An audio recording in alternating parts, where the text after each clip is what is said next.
It's a short video on this FLIR thermal imaging camera. This is owned by the company. We have a steam leak. I know exactly where it is, actually. I know it's there. But if you don't know it's there, you can take a look and see. It's usually a little warm, but see, it's traveled. The heat has traveled into the cavity, and you can see that there's a steam leak up there. This is a nice device. You can see where the steam pipes are on the wall. If you ever put a thermostatic controller, remote one like this, and it's mounted to a wall, you obviously don't want to put it there where the pipe is, because it'll get confused. You want to put it over there where the wall's actually cold. But you can't see that without this. So there's a couple other great applications if you want to see which circuit breaker is hot, or if there's a bad connection somewhere. Obviously there's no power being used there, but you can see what's hot for any reason. And you can see, yeah, no steam leaks here. And you can see it beginning to get hot here. You can also use this to check and see exactly how full the radiators are. See, this was a very short cycle. Only the top of the radiator is warm. The very bottom's cold. That steam trap is not really operating. The warmth you see down here is from the condensate. And this is steam. If I take the temperature there, right now with the steam off, that's at 101. And you can see down there, it's at 92, or 80, 90. So, nice little unit. You can find roof leaks with this too. You gotta hit it in the morning when the sun's just coming up. And where the roof is dry, it'll heat right up. And where there's water under the roof, it will be cooler. And you can see it with this and find out where your roof leak is and where it's coming from. YouTube videos on this, how to use this. Roofers use this. Not all the time, but good reputable roofer will use this to find the leak and take care of it. All right, good luck. I'm about to tear open this ceiling in this corner right there. This is a quick video on these dust poles. These are zip poles. And I have a pretty large gap on the top. I'm not really concerned. I got a great deal of airflow.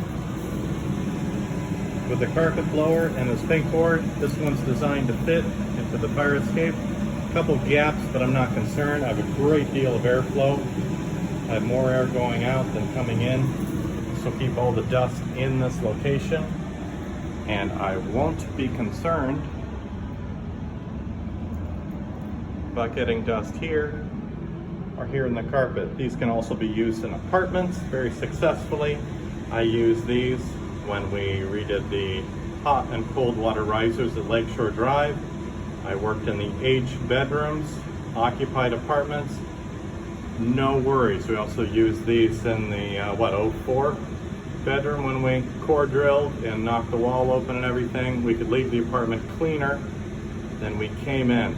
It just contained all the dust nicely within there. You just need to have a fan going to the outside. Good luck. This quick video on steam leak 2. This was in a hallway, 9th floor. The 10th floor was filled with steam. I'll show you why.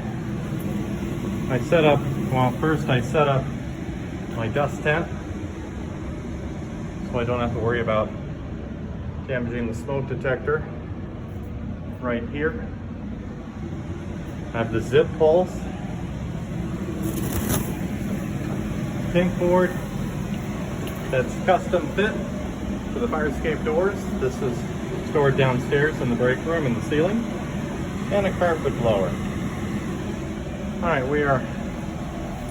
I've cut the ceiling open already.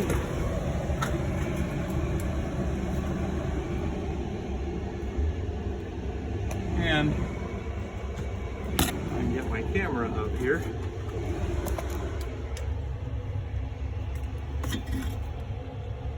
That pipe right there is completely disconnected.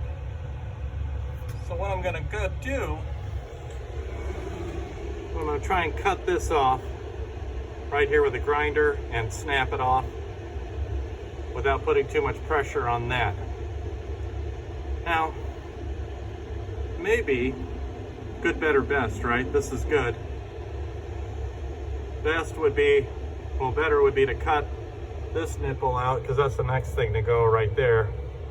I might snap off anyway when I try to remove this.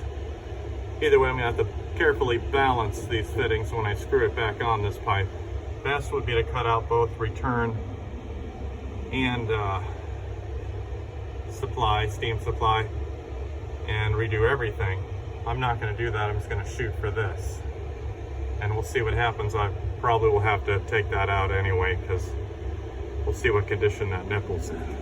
All right, I'll do a little video, see if I'm successful or not. Part 1 is successful. I'm gonna try and notch this top and bottom and see if I can't break this fitting out without damaging the threads. Part 2 is successful. Well, we'll see.